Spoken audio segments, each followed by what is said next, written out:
There lived a certain man in Russia long ago, big, strong, with flaming eyes that struck terror into most people. But those same eyes that terrified peasants made aristocratic women swoon. What kind of man never bathes, sleeps with hundreds of women, and still gets invited to dinner with the Russian emperor? Meet Grigory Rasputin, a peasant so disgusting that nobles complained about his smell from across the room, yet so magnetic that aristocratic women lined up to be blessed by him. This isn't your typical rags to riches story. This is about a man who weaponized his own filth, turned religious hysteria into political power, and literally brought down the most powerful dynasty in the world. By the time you're done learning about Rasputin's twisted rise, you'll understand how one unwashed peasant managed to control an empire and predict its destruction with chilling accuracy. The year was 1903, and Russia was about to meet the most dangerous holy man in history. The man who refused to wash. Imagine walking into a room and immediately knowing someone hasn't bathed in months. That was Rasputin's signature entrance. But here's the twisted part. He did it on purpose. Rasputin believed that cleanliness was a sin. According to his warped interpretation of Christianity, washing your body meant you were trying to purify what God had made dirty for a reason. The dirtier you were, the holier you became. His followers called it holy filth, and Rasputin wore it like a badge of honor. Witnesses described his smell as a mixture of goat, rotten fish, and something they couldn't quite identify but wished they could forget. His hair was greasy, matted, and crawling with lice. His fingernails were black crescents of accumulated grime. His clothes, the same peasant robe worn for months without washing, stained with food, wine, and God knows what else. But here's where it gets really bizarre. This wasn't just religious fanaticism. It was psychological warfare. Rasputin understood that disgust creates a powerful reaction. When someone is so repulsive that you can't look away, they've already captured your attention. And attention, as any con artist knows, is the first step to control. The Russian aristocracy had never encountered anything like him. They were used to perfumed, powdered courtiers who spent hours on their appearance. Suddenly, this walking embodiment of filth appears in their pristine salons, and their carefully constructed world of etiquette collapses. Some were horrified, some were fascinated, but nobody ignored him. Women, especially, found themselves drawn to this contradiction. Here was a man who represented everything their refined society rejected, yet he radiated a raw, animalistic confidence that their polished husbands lacked. His refusal to conform to their standards wasn't weakness, it was the ultimate power move. Rasputin had weaponized his own disgust factor, and it was working better than any cologne ever could. The seduction technique. So how exactly does a man who smells like a barnyard seduce sophisticated aristocratic women? Rasputin had cracked a code that modern pickup artists still don't understand. First, those eyes. Multiple witnesses described them as hypnotic, piercing, almost supernatural. But it wasn't just their intensity, it was how he used them. Rasputin would stare directly into a woman's soul, never breaking eye contact, as if he could see her deepest secrets. In a society where men barely looked at women they weren't married to, this intense focus was intoxicating. Then came his voice. Deep, melodious, with a peasant accent that somehow made everything sound more authentic. He would speak in religious metaphors, mixing sexuality with spirituality in ways that made sin sound sacred. To truly know God, he would whisper, you must first abandon earthly shame. But here's his master stroke. He positioned himself as a holy man who could absolve any sin.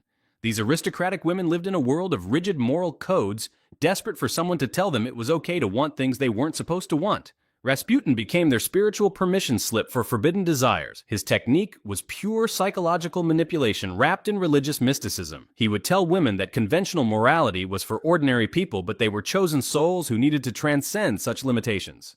Sleeping with him wasn't adultery. It was a religious experience, a pathway to divine understanding. The man literally convinced women that having sex with him was a form of prayer. You don't learn this in history classes out there. And it worked because he believed it himself. Rasputin wasn't just a con artist, he was a true believer in his own twisted theology. That genuine conviction combined with his otherworldly charisma made him irresistible to women starving for authentic experience in an artificial world. Within months of arriving in St. Petersburg, this unwashed peasant had a waiting list of noble ladies seeking his spiritual guidance. The scandal was enormous, but the addiction was stronger. The Tsarina's obsession. Of all the women Rasputin seduced, none was more important than Alexandra Fyodorovna, the Tsarina of Russia. But this wasn't about sex. This was about something far more powerful, a mother's desperation. Alexei, the heir to the Russian throne, had hemophilia. One small cut could kill him. One bruise could cause internal bleeding that lasted for weeks. The royal doctors were useless. They had no cure, no treatment, just helpless shrugs as the future emperor writhed in agony. Then Rasputin appeared, claiming he could heal the boy through prayer and divine intervention. And here's the terrifying part. It actually seemed to work. Every time Alexei had a bleeding episode, Rasputin would appear, place his hands on the child, mutter some prayers, and miraculously the bleeding would stop, the fever would break, the boy would recover. Was it hypnosis? Luck? Genuine divine intervention? Nobody knew, but the results were undeniable. Alexandra became completely dependent on this stinking peasant. She believed God had sent Rasputin specifically to save her son.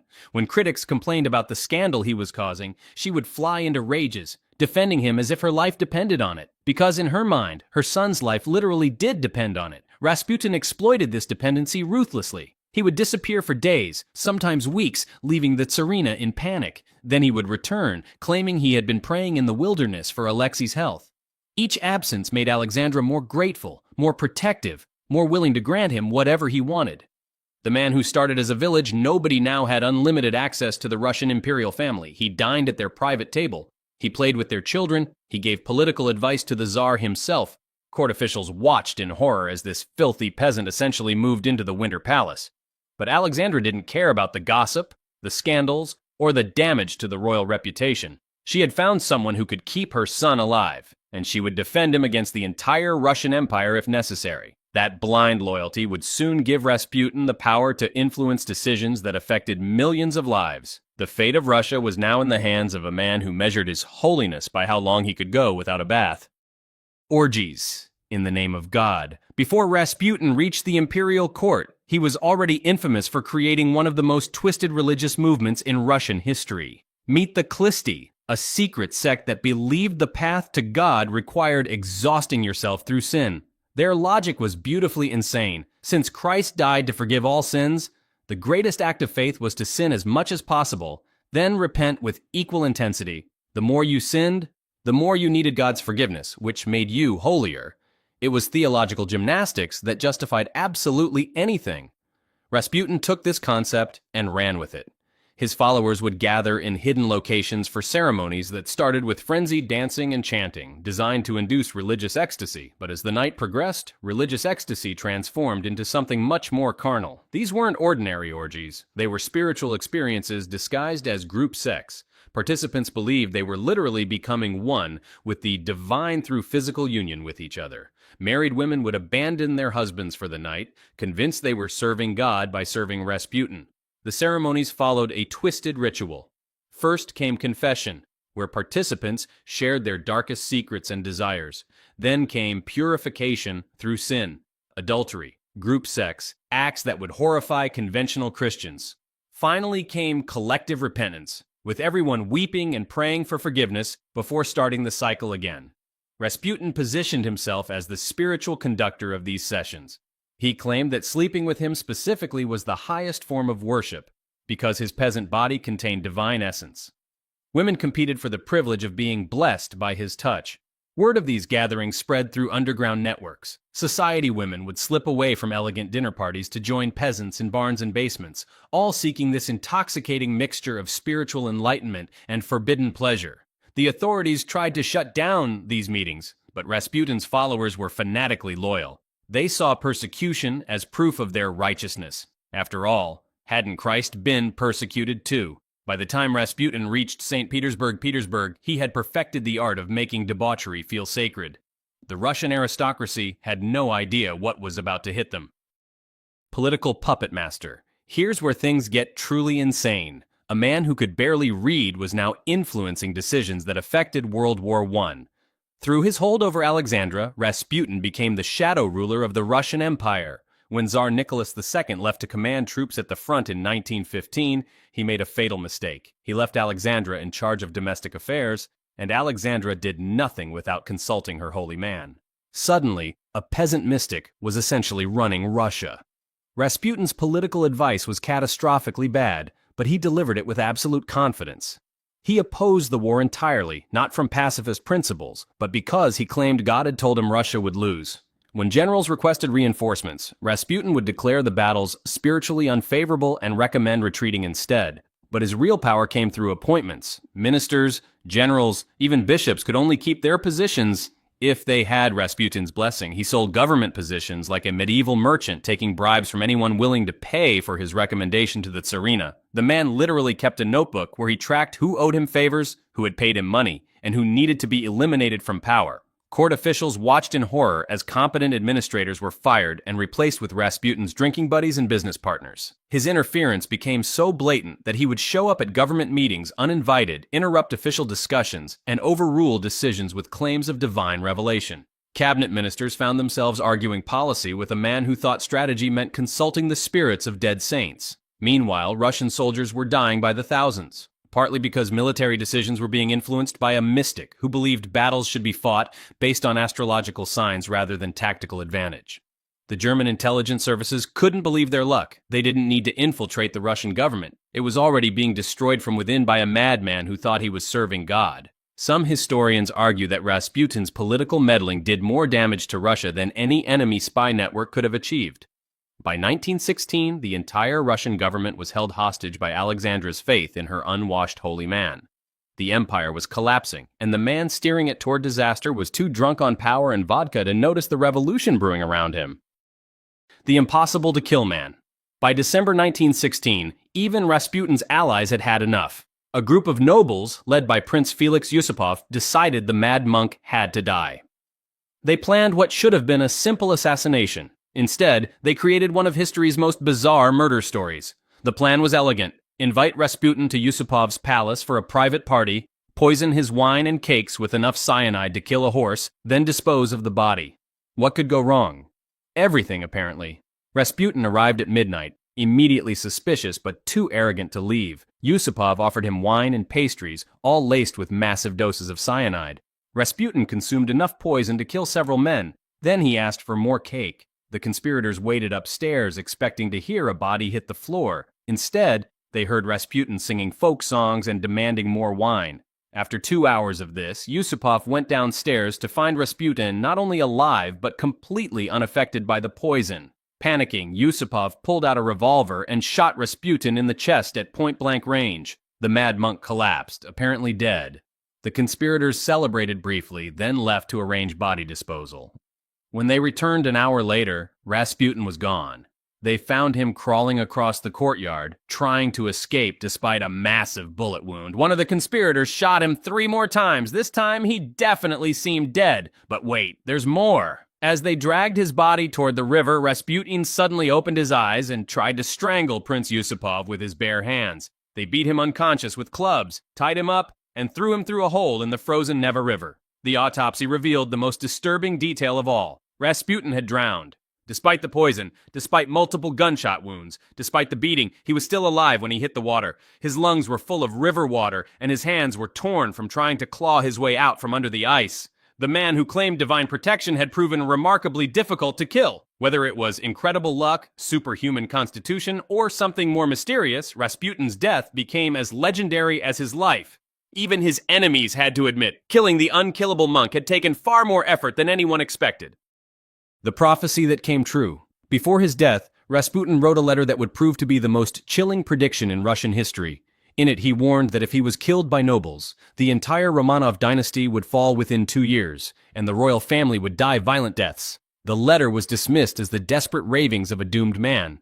Nobody took seriously the idea that killing one peasant mystic could topple a 300-year-old dynasty. They should have. Within 2 months of Rasputin's death, revolution erupted across Russia. Tsar Nicholas II, the man who had ruled the largest empire on earth, was forced to abdicate. The royal family that had seemed untouchable suddenly found themselves prisoners in their own palace.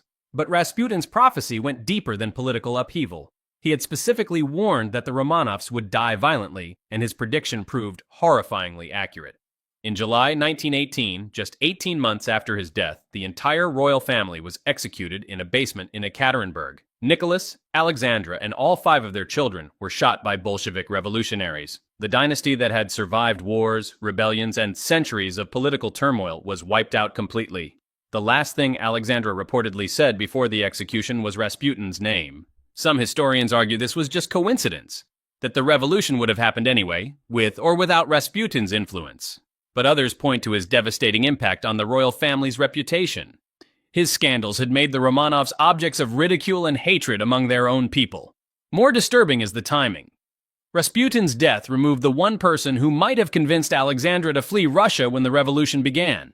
He had always claimed he was the family's protector, and without him, they seemed lost, unable to make the decisive choices that might have saved their lives. The mad monk had predicted his own death would trigger a cascade of destruction, and he was right. Whether through supernatural insight or simply understanding the political forces he had helped unleash, Rasputin saw what others missed, that his death would be the beginning of the end. The man who lived by chaos had ensured that chaos would outlive him. In the end, his greatest seduction wasn't of any woman, but of fate itself.